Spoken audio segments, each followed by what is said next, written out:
I'm Nicole Burley. It is Monday, August 9th. This is Rush Hour. Those top stories in just a moment. But tonight we are also following officers under fire across America. 2 Chicago officers gunned down during a traffic stop. The latest on violence targeting police. Plus, as health experts urge the unvaccinated to roll up their sleeves, new reports tonight of vaccinated people going back for a 3rd shot. And later, code red, scientists across the globe sounding the alarm, warning the worst of climate change could soon be on our doorstep. But we begin tonight in California, where the Dixie Fire has scorched an area more than twice the size of New York City. Now the 2nd largest fire in California history.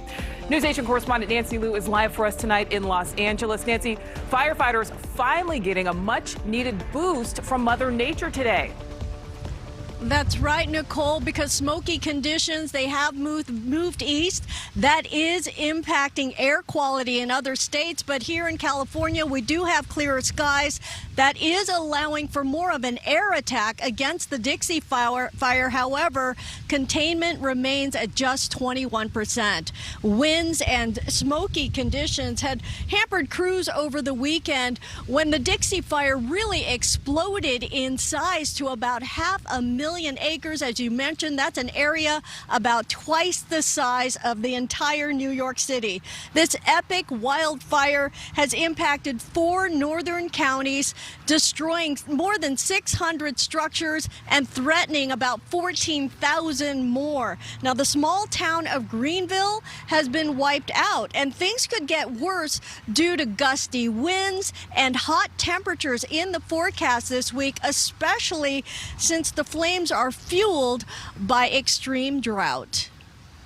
The live trees that are out there now have a lower fuel moisture than you would find when you go to a hardware store or to a lumber yard. That has more moisture in it than we're seeing in the actual live vegetation out there. Now, the cause of the Dixie Fire remains under investigation, but PG&E has said that it may have been sparked on July 13th when a tree fell onto one of its power lines. A federal judge has given PG&E until August 16th to make a clear determination on that. Nicole? All right, Nancy, thank you for that. Let's shift now to violence against police officers across America. A Chicago officer killed her partner in critical condition after an ambush during a traffic stop over the weekend. Now, data compiled by the nonprofit Officer Down Memorial page shows 369 officers died in the line of duty last year. 59 of those deaths were violent, things like gunfire, stabbings, assault. Now, fast forward to 2021. Through the first 8 months of this year, fewer than 200 line-of-duty deaths, but the exact same amount of violent deaths.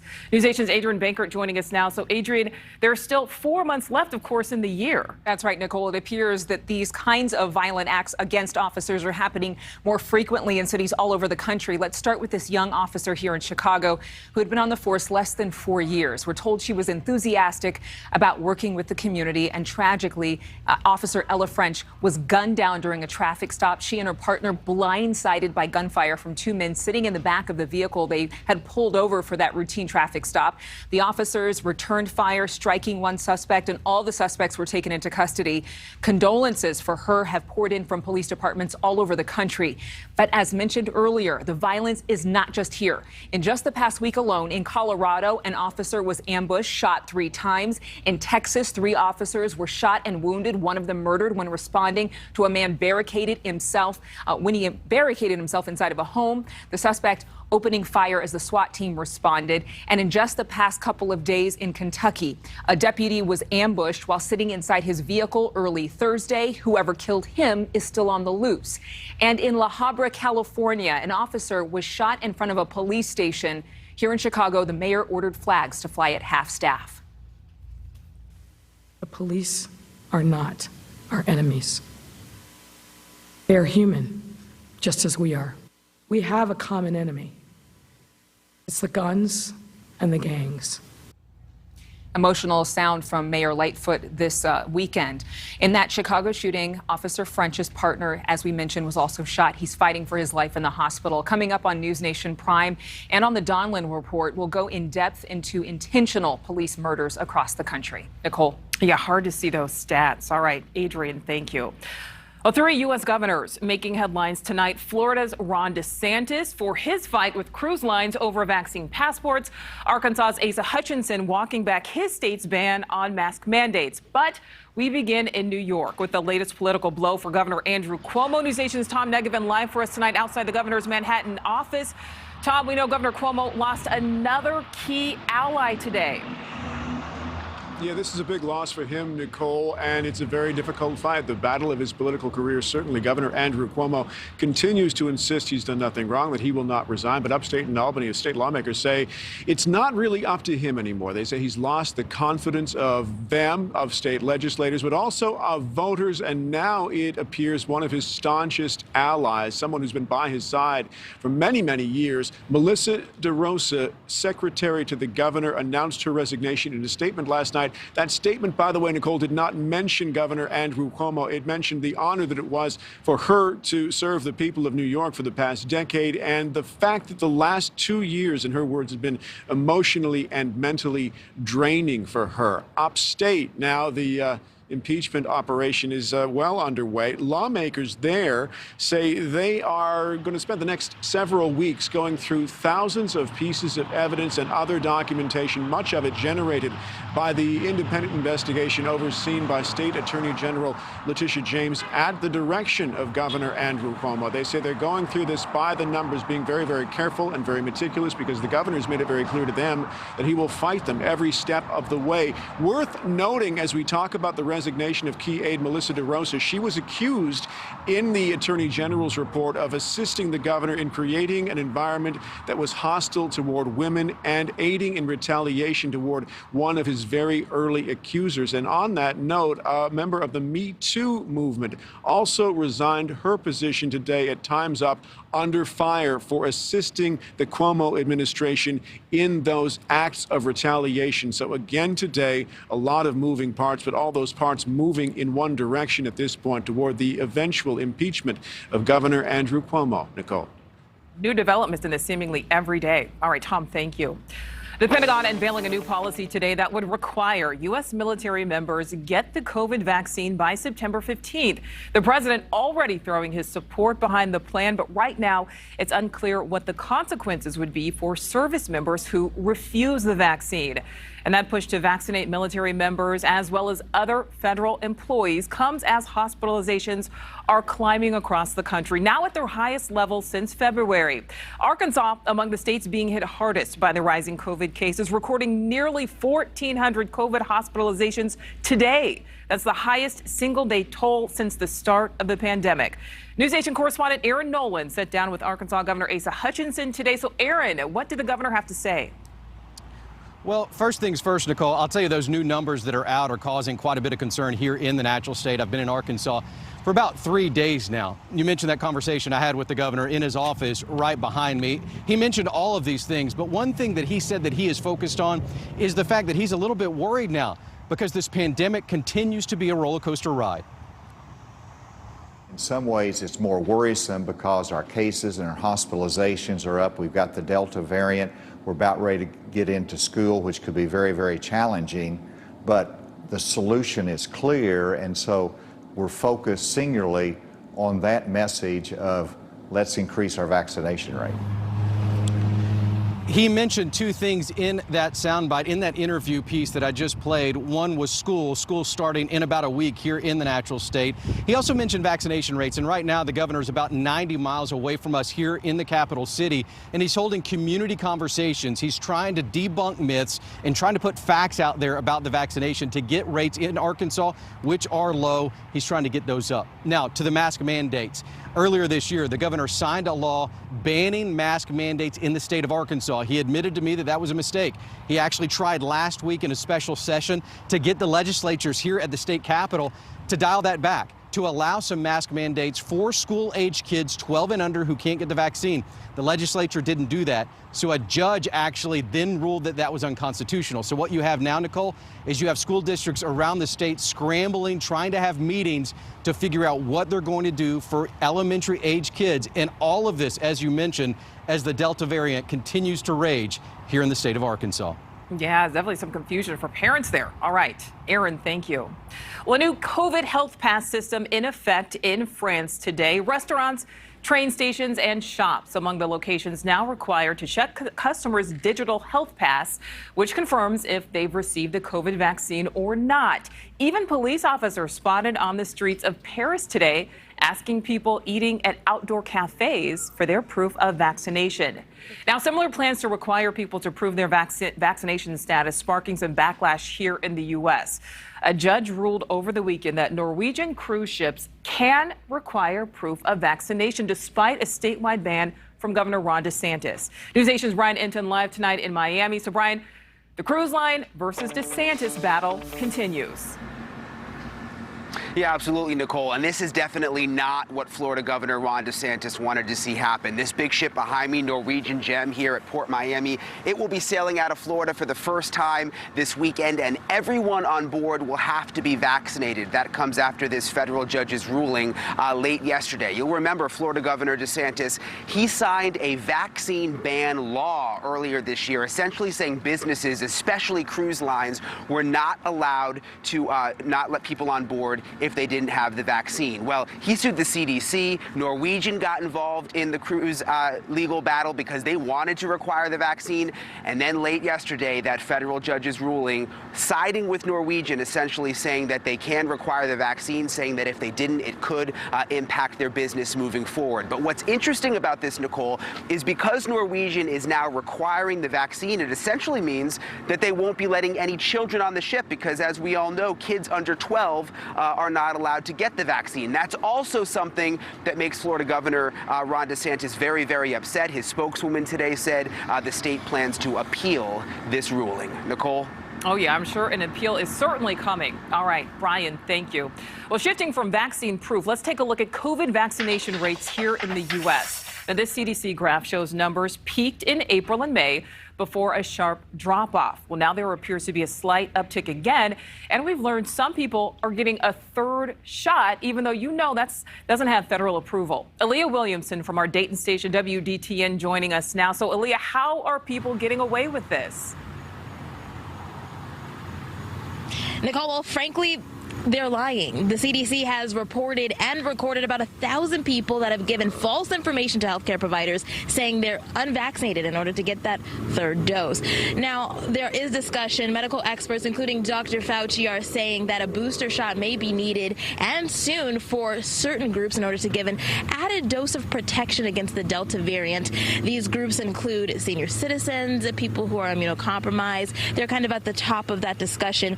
Right now, again, like you said, no FDA approval for a third dose just yet. And I spoke with a healthcare professional, a physician right here in our area, who said this is because they're still trying to study and determine the dosage that'll be needed and the overall effectiveness. To go outside of any of those protocols, you don't have any of that important data to tell you maybe you're going to be better protected against the virus, but maybe you'll potentially have a higher risk of some other side effect.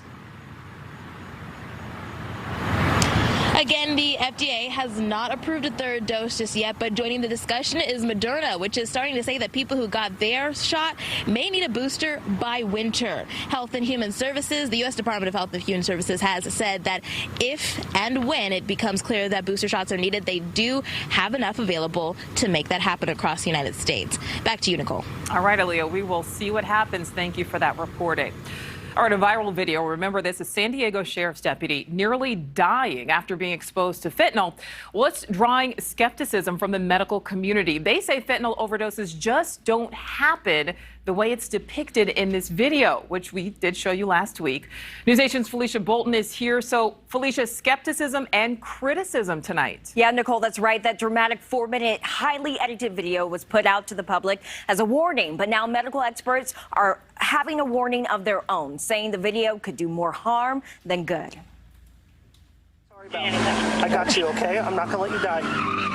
The video shows San Diego deputies processing what appears to be drugs found in the back of a vehicle. It's a powder. Could be cocaine or fentanyl. It tested positive for fentanyl.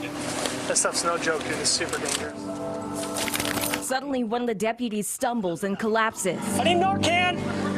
I got you. I got you. His partner rushes to help him, administering the nasal spray Narcan, commonly used to reverse the effects of an opioid overdose. The deputy is rushed by ambulance to the hospital. The video meant to be a warning about how dangerous fentanyl can be. Being exposed to just a few small grains of fentanyl could have deadly consequences. The problem, medical and addiction experts say it's not possible to overdose on fentanyl just by absorbing it through the skin. No, that's not likely at all. Overdose can only happen when it's injected, snorted, or ingested. They agree fentanyl is extremely dangerous. It's a synthetic opioid, reportedly 50 times more dangerous than heroin. But medical experts warn that misunderstanding fentanyl can lead first responders to be overly cautious and not provide critical medical care out of fear of exposure. Then they'll be more able to help them and get them the medication that they need that can save their lives.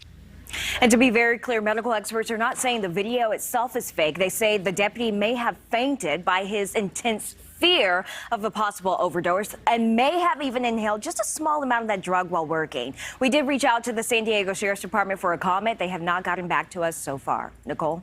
All right. Interesting, Felicia. All right. Thank you.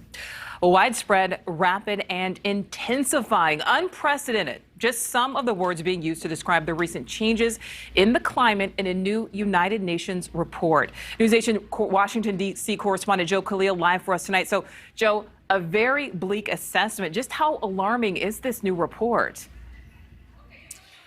Bleak might even be putting it nicely, Nicole. A lot of people are calling this a wake-up call, a necessary one. The head of the United Nations called it code red for humanity. According to that report, here's what will happen, not might, but will happen over the next 30 years or so. We're going to see more intense wildfires, more intense droughts. We're going to see potentially water shortages, and then more increased water events, things like tsunamis and hurricanes and tornadoes. And the report says that it is now a certainty that this is happening because of man-made behavior, and that at this point, there is quite literally nothing that can be done to prevent some of these things, because the time to act as a global community, we missed it. It would have been, decades ago. We talked to Senator Alex Padilla today from California. He says that in his state, they are literally seeing these things, the effects of this right now. Another year of record-breaking wildfires. Given the drought, given extreme heat, this is what happens. This is a wake-up call for the sake of our kids and future generations. We need to act. Now, there was a small glimmer of hope in this report, and that was that collectively, as an international community, by acting now, there is a window of opportunity where, again, you can't prevent some of these consequences from happening, but you can certainly mitigate them and make the consequences of them less severe. Nicole? Yeah, mitigation is certainly key here. All right, Joe, thank you. Well, let's go to Albert Ramon live in our breaking alert in our weather center tonight. So, Albert, sounds like maybe a tornado alert or a tornado warning? Yes, so we have a tornado threat increasing for the Chicago area right now. We've had reports of touchdowns of tornadoes over the last half hour. Let's get straight to the Doppler radar. And what we have the radar focused in on is northern sections of Illinois, including the city of Chicago in yellow. That is a tornado watch until 10 o'clock Central Time. We have active tornado warnings right now, one in Lee County and one in northern DeKalb into Kane County. And it's the one north of DeKalb where our own Gerard Jabali is storm chasing right now. And in the last 20 minutes has spotted a tornado touchdown. This is near Kirkland, Illinois, northern DeKalb County. And the tornado warning continues with this one, extending off towards the east, a little bit closer to Chicago later on this evening. May see heavy rainfall, gusty winds, but also some isolated tornadoes can't be ruled out. From severe weather to tropical weather, it's a busy day here in the Weather Center. We're out here in the Atlantic, just off towards the east of the Lesser Antilles, will likely become our next tropical depression and eventually Tropical Storm Fred later this week, passing over the greater Antilles by midweek. And Florida, watch out. We're keeping an eye on this one for late this work week. Potential impacts from a tropical storm, something we'll keep an eye on all week long, Nicole. All right, we know you got your eye on it. All right, Albert, thank you. Let's still ahead on Rush Hour. You're looking live inside a California courtroom as Robert Durst finally takes the stand in his murder trial. What the disgraced real estate tycoon has to say in his defense. And later, it's almost back to business as usual at the U.S.-Canada border. Our neighbor to the north now welcoming vaccinated Americans, but you will need a decent amount of documentation.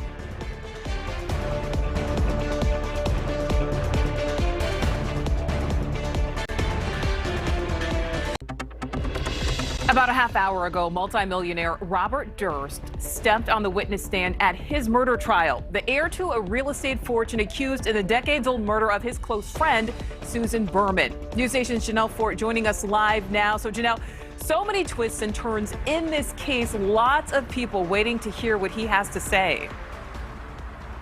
Well, yeah, Nicole, Durst's testimony has had a rocky start. The 78-year-old is frail and sickly. He's battling bladder cancer. He's got a shunt draining fluid from his brain, and he appears to be extremely hard of hearing. There's been a number of delays in this case. Durst is charged with first-degree murder in the death of his best friend, Susan Berman. It's a murder that happened 21 years ago. Berman was found shot dead in her Beverly Hills home in 2000, just hours before she was supposed to speak with investigators about the mysterious disappearance of Durst's first wife, Kathleen, who hasn't been seen since 1982. Now, prosecutors argue that Durst had confided in Berman.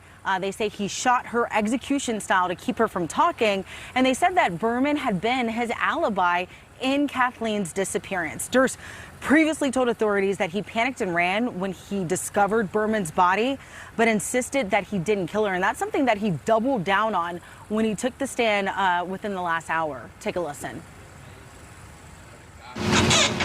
Did you kill Susan Berman? No.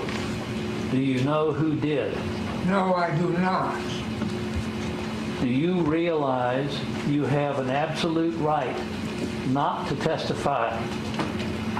I am aware of that. Do you want to testify in your own behalf? Yes. Now, a series of questions about his deteriorating health followed, then questions about his childhood, and that's when things began to go downhill. Durst was rambling through those answers. He often would go down unrelated narratives to the questions being asked. That led to multiple objections. His lawyers have tried unsuccessfully to end this trial because of his deteriorating health, but judges so far have rejected those requests. And Nicole, Durst's testimony is expected to last several days. All right, yeah, we'll see what happens. All right, Janelle, thank you. Still ahead tonight on Rush Hour, a live look at the Senate floor. Lawmakers prepare for a potential infrastructure vote. The tally could begin as soon as tonight. We are breaking down what chance that bill has of passing. Plus, the Taliban gaining more ground in Afghanistan as the U.S. troop withdrawal moves forward. The Pentagon now weighing in on the developing situation, how the U.S. will continue providing support while also leaving the country.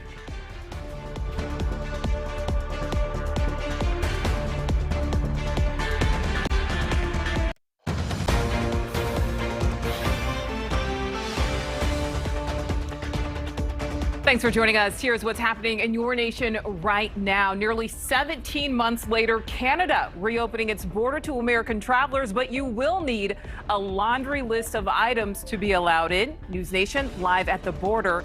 And the increased push for proof leading to fake vaccination cards across the country, especially among college students. And internet outrage after footage surfaced from a Colorado Rockies game appearing to show a fan yelling a racial slur at a black player. But tonight, some new details prove that wasn't what happened at all.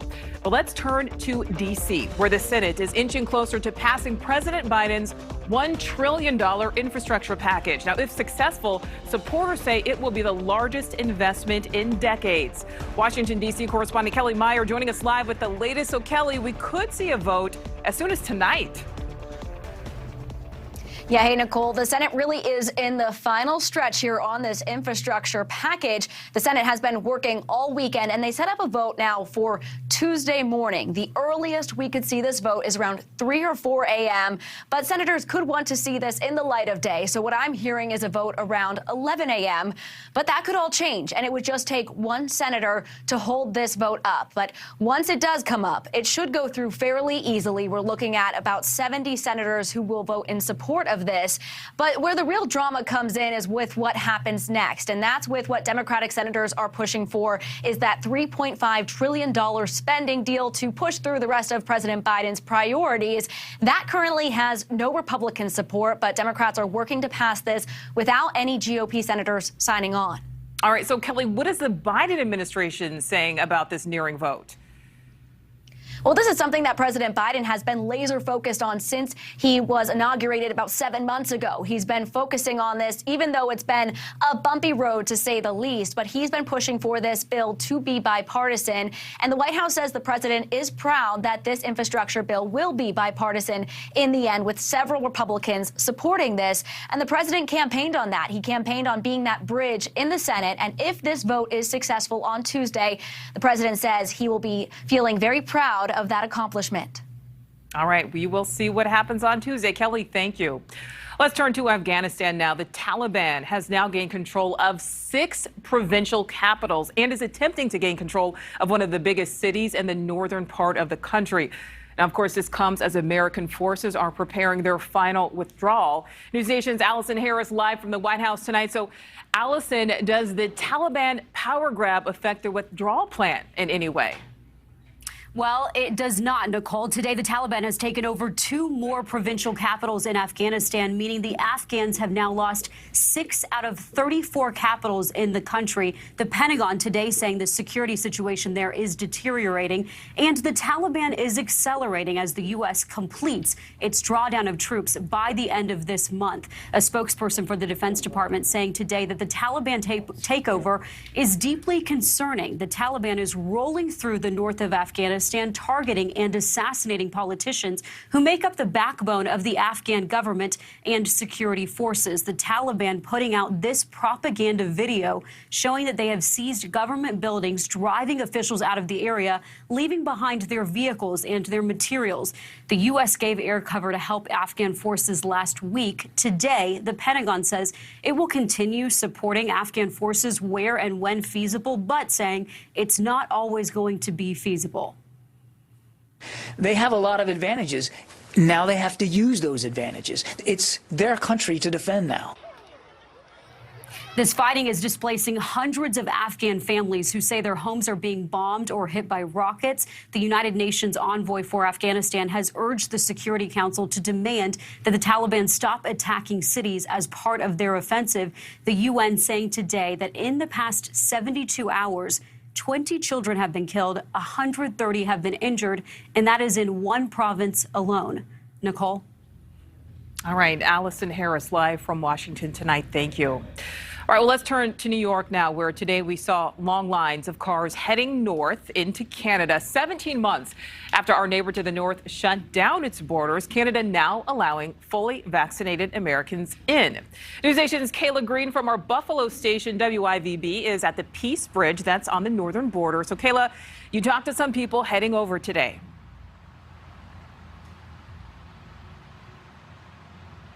Nicole, yes, some people I talked to say they're heading over to see family they haven't seen in 18 months. Others are going up to cottages that have been empty for that long, and some others are just going over for the day to do some sightseeing. But regardless of the reason, there are a couple of things that everyone will need in order to cross the border to get into Canada. Now, Americans will need to be fully vaccinated to go into Canada and have a negative PCR test as well. They'll need to be tested no more than 72 hours before crossing over.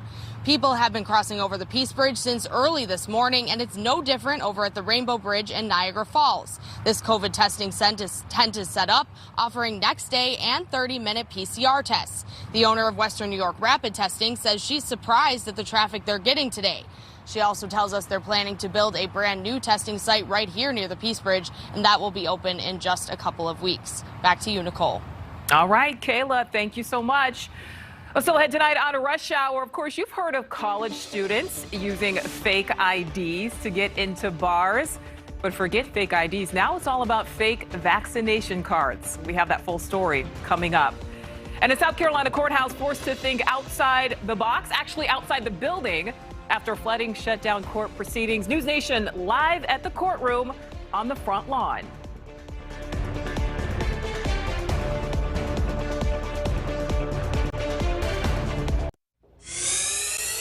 As COVID vaccine requirements grow across the nation, so do the number of fake vaccination cards. It's a big problem, especially as summer ends and thousands head back to college. News Nation correspondent Marky Martin has the story for us from Texas.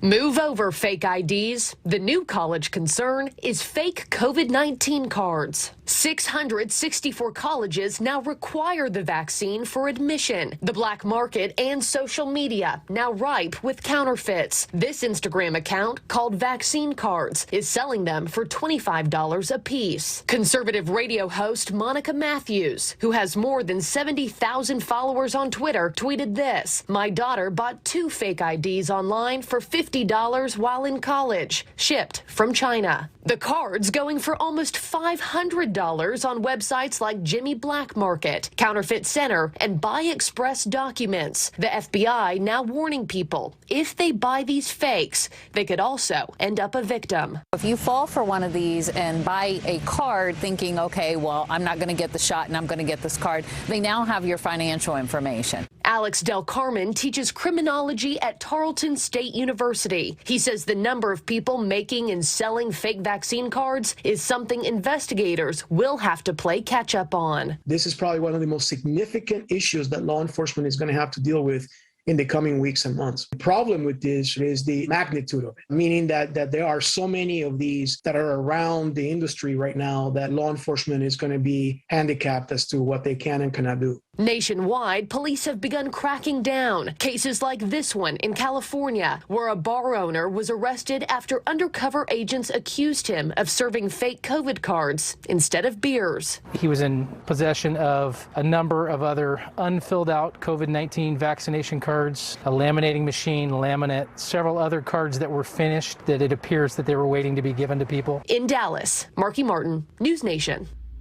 Thank you, Marky. Well, controversy tonight for the Colorado Rockies after it sounded like a fan was yelling a racial slur at another team's player. Well, the team has concluded, though, the fan was not yelling a slur. News Nation's Deborah Takahara from our Denver station KDVR joining us now. So, Deborah, the team says the fan was actually trying to get the attention of the Rockies mascot. That's right. A lot of mixed reaction, both to what was heard and the team's reaction to it. The team confirming today that there was no racial slur involved and that this fan was actually trying to get the attention of Dinger, who is the Colorado Rockies mascot. Take a look at some video of the incident. It was reported at first that a fan was yelling a racial slur at a Florida Marlins player. The Rockies initially put out a statement after Sunday's game saying they are disgusted by the racial slur and they have zero tolerance for any form of racism or discrimination. Well, less than 12 hours later this morning, the team issuing a new statement saying, quote, after a thorough investigation that included calls, emails, and video clips from concerned fans, media, and broadcast partners, the Colorado Rockies have concluded the fan was indeed yelling for Rockies mascot Dinger in hopes of getting his attention for a photo, and there was never any racial slur that occurred. That fan in question apparently attending the game with his granddaughter and just wants an apology from the team. He has not yet received one. I did speak with a professor of mass communications and public relations here in town, and she says that the Rockies overreacted a little bit too quickly, and she doesn't think it's going to affect their brand, but she said it's a good reminder for all brands to get all of the facts before releasing a statement. Reporting live from Colorado, Deborah Takahara. Nicole, back to you. All right, Deborah, thank you. But I guess it's better maybe than underreacting. So, all right, Deborah, thank you.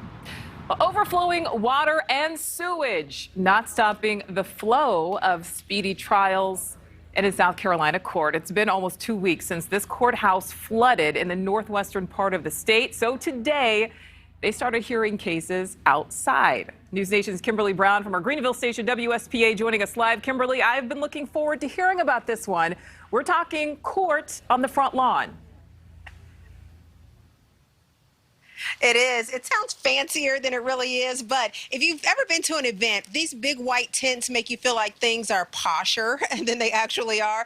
But actually what's happening, this is where they are holding court. Where I'm standing is where security would be. Where we're looking at now is where the judge's bench and the clerk of court's table. It's all turned over right now, but this is where they sit. The podiums, that's for the prosecutors and the defendants. They are able to stand there and to allow the judge to hear their case. All of this happening again under the tent. They've piped in air conditioning to come in to the area to keep folks cool. They also have the fans.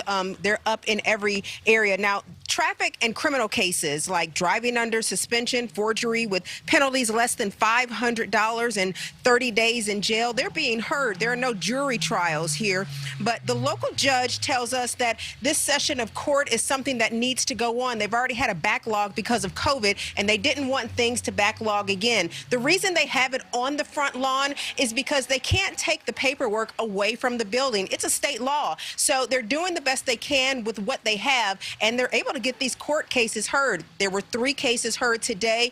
They've got a full docket for the rest of the week. And the judge tells me that sometime next week, by the end of next week, Thursday or Friday, they hope to have this all wrapped up, and they'll hopefully be back inside the courtroom, but they've got their fingers crossed on that. If you've ever built anything or remodeled, you know what timelines are. Cross your fingers and hope that it actually works. I'm Kimberly Brown reporting live from Greenville, South Carolina. Back to you. Yeah, I guess when life gives you lemons. All right, Kimberly, thank you. Still to come on Rush Hour, a star-studded lineup of comedians coming together to pay tribute to the victims of 9/11 20 years later. Plus a new twist in the Britney Spears conservatorship case.